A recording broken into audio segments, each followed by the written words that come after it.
bom dia! Como é que estão? Tudo bem, né? Hoje nós vamos avançar aqui no nosso conteúdo. Já fechamos a função músculo-esquelética.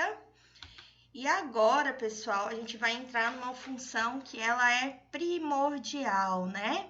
Que é a função metabólica e endócrina. Por quê? Porque são essas funções que são responsáveis aí por vários distúrbios metabólicos que ocorrem aí no organismo. Então, por que trazer isso para vocês? Por que comentar sobre aí os principais desfechos, as principais patologias relacionadas à função metabólica e endócrina? O que é que vocês acham, hein? Porque, pessoal, vocês vão lidar muito no cotidiano profissional de vocês com pacientes com patologias relacionadas à função metabólica e endócrina. Então, por esse motivo, eu já vou iniciar a aula aqui com um estudo de caso para vocês refletirem antes de eu trazer o conteúdo para vocês. Então, com esse estudo de caso, vocês vão ter o entendimento do quão importante é a nossa bagagem, o nosso conhecimento, o nosso olhar crítico a respeito aí de disfunções, de patologias que envolvem aí a nossa função metabólica e endócrina. Então, para quem não sabe, toda essa função, ela envolve aí distúrbios de obesidade, distúrbios de diabetes mellitus, distúrbios relacionados à nossa região hepática, né, do fígado, distúrbios relacionados às nossas vias biliares e mais aí, né, um leque de patologias que estão relacionadas a essa função metabólica e endócrina, tá joia? Então, o objetivo da aula hoje é apenas introduzir com vocês, porque agora eu tenho até o final do semestre para poder trabalhar essa parte com vocês, que na divisão, né, eu fiquei com o sistema músculo-esquelético e com a função endócrina e metabólica. Então, por ser um pouquinho mais complexo, exigir um pouquinho mais de atenção, de conhecimento, a gente vai mais devagar, justamente para vocês entenderem. Eu quero que vocês saiam dessa disciplina com um conhecimento muito assertivo relacionado a doenças metabólicas, porque eu tenho certeza que será algo que vai fazer a diferença na vida de vocês, tanto pessoal quanto profissional, tá joia? Então, eu trouxe aqui um estudo de caso, antes de iniciar aí esse conteúdo, justamente já para a gente poder refletir na importância dessa função no nosso corpo. Então, venham aqui comigo e prestem atenção. O enfermeiro supervisor, você aí, né, no caso, iniciou um turno de 12 horas e verificou que em uma unidade clínica médica, principalmente na clínica médica, tá? Então, quem tem aí o desejo, tem o sonho de contribuir nessa área da clínica médica, vai ser lá mesmo que você vai lidar diariamente com esses distúrbios metabólicos e endócrinos, tá joia? Então, você, enfermeiro, assumiu seu plantão de 12 horas e, ao chegar lá, né, tinha 5 pacientes sob os seus cuidados. Então, na divisão, 5 ficaram para você. Então, observe comigo a característica dos seus 5 pacientes. O primeiro, um homem de 24 anos, certo? De idade. Olha o diagnóstico. Eu quero que vocês peguem comigo os diagnósticos. Diagnóstico recente de diabetes mellitus tipo 1. Já fechamos aqui um primeiro diagnóstico de doença metabólica. Esse foi o primeiro paciente. Olha a segunda. Uma mulher de 45 anos de idade, admitida na noite anterior com cetoacidose diabética, mais uma descompensação metabólica para vocês. Olha o terceiro paciente, um homem de 55 anos de idade, portador de quê, pessoal? Câncer de fígado, que está programado para receber quimioterapia hoje, mais aí uma questão metabólica comprometida. Olha o próximo, paciente de 65 anos de idade, com diagnóstico de hepatite B. Estamos falando aí de função hepática.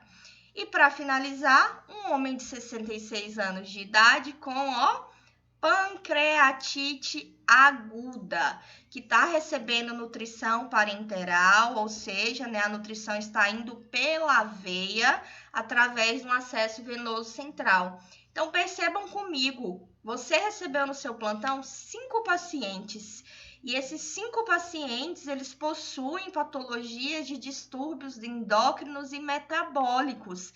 Então, percebam a importância. Eu falei de diabetes mellitus, eu falei de um quadro de cetoacidose diabética, eu falei de um paciente com neoplasia de fígado, eu falei de um paciente com diagnóstico de hepatite B e um paciente com diagnóstico de pancreatite aguda, tá? Então, você, enfermeiro, realizou ali o seu round assistencial, tá? O que é esse round? É uma visita, né, de inspeção, onde você vai avaliar cada paciente, né, e traçar as principais condutas ali daquele plantão seu, certo? Então, eu coloco vocês para refletirem aqui já desde o início. Como o enfermeiro pode promover uma comunicação aberta, um respeito mútuo e uma tomada de decisão compartilhada com a sua equipe, de modo a obter qualidade de cuidados para esses 5 pacientes. E aí, o que você faria? É isso que eu quero de vocês ao final aqui desse módulo, dessa função metabólica e endócrina, tá joia, pessoal? Muito importante, então eu preciso muito da atenção de vocês, certo? Então, o que eu trouxe hoje? A gente vai fazer uma introdução desse sistema endócrino, relembrar aí alguns conceitos antes de eu iniciar com vocês as principais disfunções. Então, venham aqui comigo, vamos buscar, lembrar lá da anatomia, né? O que é esse sistema endócrino? Alguém se recorda? Não? Não tem problema, então vem aqui comigo. A comunicação intercelular, pessoal, ou seja, entre as células, ela é feita através do sistema endócrino. Também através do sistema nervoso e do sistema imune. O que esses sistemas representam no nosso corpo? Uma rede integrada de sinais reguladores, ou seja, são eles que regulam o que entra, o que sai, quem entra, o que sai, certo? E o termo, pessoal, hormônio, que a gente fala muito no sistema endócrino, ele, de forma original, se referia aí a produtos químicos gerados pelos nossos órgãos endócrinos. Porém, mais recentemente, passou aí a mudar essa definição, porque esse termo hormônio, ele já inclui aí uma gama mais ampla de mediadores fisiológicos que são formados aí pela nossa corrente sanguínea. E um exemplo aí de mediador fisiológico formado na nossa corrente sanguínea são as angiotensinas. Não sei se vocês recordam lá da farmacologia. Existem aí também outros que são produzidos pelos nossos órgãos, que são classificados aí como sistema endócrino, que aí já entra, né, a questão da nossa pele e da gordura do nosso corpo, certo? E de que forma, professora, que esse hormônio ele age no nosso organismo? O hormônio, gente, ele age de diversas formas. E para que um hormônio funcione de forma assertiva, ele precisa aí de um conjunto de receptores, porque o hormônio ele vai ser transportado para alguma região, né? Ele vai ser direcionado para aquela região. Mas como que vai acontecer aí, né, essa conexão? Como que o meu organismo vai entender qual que é aquele sinal, qual que é aquela mensagem daquele hormônio? Através dos receptores. Então, entenda que eu vou ter um receptor lá na minha célula que vai receber aquele hormônio. Então, o hormônio vai ter a mensagem aqui que vai, né, trazer aí toda uma mudança, toda uma cascata aí de reações no momento que este hormônio ele se conecta aqui com o receptor, que já é tudo direcionado. Por isso que a gente costuma dizer que o nosso corpo ele funciona como uma maquinária, porque um sistema vai dependendo do outro, tá joia? E algo que é importante é que vocês precisam saber que esse hormônio, ele exerce a sua atividade de várias formas. Ele pode exercer essa atividade sobre a própria célula, e quando ele exerce a atividade sobre a própria célula, a gente fala que é uma atividade autócrina. Autócrina vem de próprio, tá? Então, é aí uma exerção da atividade na própria célula de origem. A gente também tem efeitos parácrinos. Quando eu falo de parácrino, é um efeito que ele está indo ali para a célula vizinha. E mais um efeito, né, uma ação endócrina em sítios distantes, né? Que aí atravessam a corrente sanguínea e vai para locais mais distantes. Então, são 3 especificações que esse hormônio ele pode exercer a sua atividade de forma autócrina. A autócrina é quando ele exerce ali sobre a célula de origem. O efeito parácrino é sobre células vizinhas e a ação endócrina é em células aí, né, de sítios distantes. Estou transportando de um local mais distante para o outro, tá joia? Então, para complementar para vocês, entendam que esse sistema endócrino, ele é composto aí por um grupo de glândulas, tá? E órgãos que regulam e controlam várias funções do organismo por meio da produção e secreção de hormônios. Então, um exemplo bem claro aqui, que eu acredito que assim, claro para todos, é o hipertiroidismo e o hipotiroidismo. Então, a gente tem uma glândula que chama tireoide, né? E aí ela é responsável por várias funções, regula e controla várias funções no organismo. Então, quando a gente tem uma alteração dessa glândula, seja para mais ou para menos, hiper ou hipo, isso manifesta de forma grandiosa nesse meu paciente, né? Eu posso ter ganho de peso, eu posso ter perda de peso, eu posso ficar mais cansada, mais sonolenta, posso ter queda de cabelo. Então, entenda que todos esses distúrbios relacionados ao nosso corpo, a fadiga, a sudorese, ela tá aí num conjunto, né, de um sistema endócrino, num sistema hormonal, que regula e controla várias funções do organismo. Então, para ficar ainda mais claro, o que é o hormônio, professora? O hormônio são substâncias químicas que afetam a atividade de outra parte do corpo. Então, esses hormônios, pessoal, eles atuam como mensageiros. Quem já ouviu falar de primeiro mensageiro, segundo mensageiro? Então, o hormônio ele atua como mensageiro que acaba controlando e coordenando as atividades de todo o nosso corpo. Então, olha a importância dessa função metabólica e endócrina aí no nosso organismo. Ó, eu trouxe aqui para vocês relembrarem a glândula hipófise, a tireoide e a paratireoide, a suprarrenal, o nosso pâncreas, importantíssimo, os testículos, né, no homem, os ovários na região aí, né, da mulher.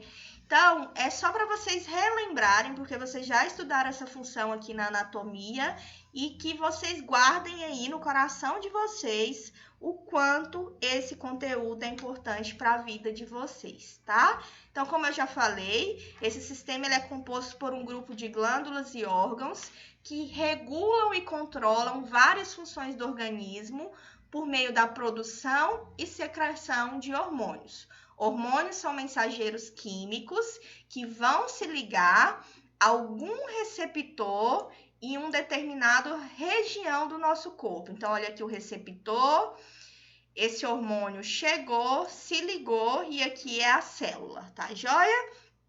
Então, essa substância química, ela acaba afetando a atividade de outra parte do corpo. Então, né, como eu reforcei com vocês, esse hormônio atua como mensageiro que controla e coordena as atividades do corpo. E o que diz respeito aí essas doenças endócrinas? Isso aqui é fundamental para a gente iniciar.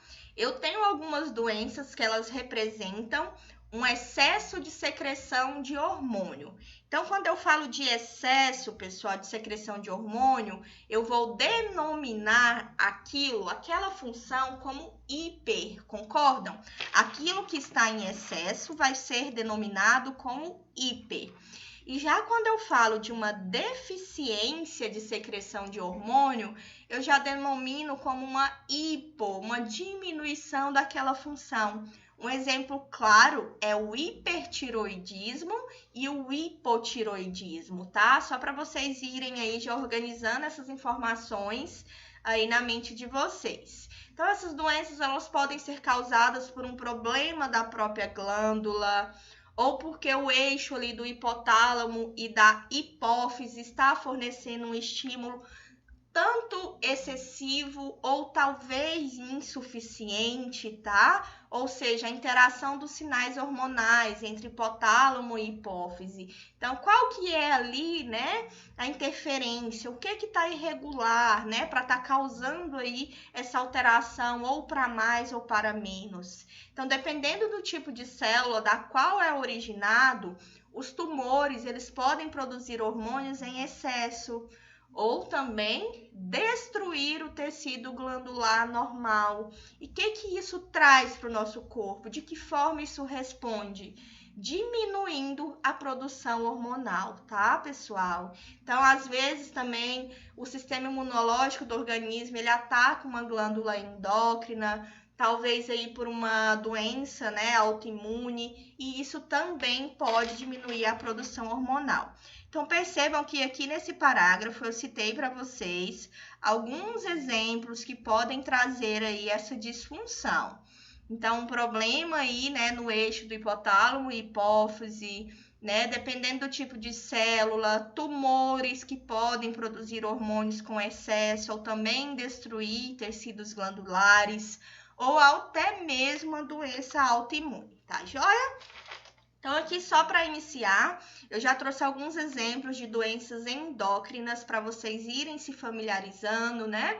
Eu trouxe aí o hipertiroidismo, o hipotiroidismo, a doença de Cushing, a doença de Addison, a acromegalia, a baixa estatura em crianças, a obesidade, diabetes e também o distúrbio da puberdade ou da função reprodutiva, tá joia? Então, aqui são alguns exemplos, tá, pessoal? Porque são vários de doenças endócrinas para vocês já irem se familiarizando, porque de agora até o final do semestre nós vamos falar apenas de doenças metabólicas e endócrinas. Então, olha que bacana. Esses quadros, essas tabelas, elas demonstram para a gente o tipo aí do hormônio e qual que é a síndrome associada, justamente para vocês ganharem bagagem, para quando vocês chegarem lá, escutarem lá uma síndrome, vocês buscarem, gente, eu já ouvi, onde foi que eu estudei isso? Ah, foi lá na aula da professora na área de saúde do adulto. Perfeito, é isso, pessoal. Então, busquem, façam anotações, tirem suas dúvidas. Sabe por quê, gente? Porque enfermeiro bom lá fora, a gente tem demais. E eu não quero que vocês sejam bons. Eu quero que vocês sejam enfermeiros excelentes, tá bom? Então, é por isso que eu vou bater nessa tecla dessa busca, desse conhecimento aí, tá? A gente tem que buscar sempre nos livros. Então, aqui como exemplo, eu trouxe uma glândula que chama hipotálamo, certo? É responsável aí pelo nosso hormônio antidiurético. Quem já ouviu falar? E qual que é a sua função principal? Esse hormônio antidiurético, pessoal, ele age sobre os rins para preservar o equilíbrio hídrico e eletrolítico.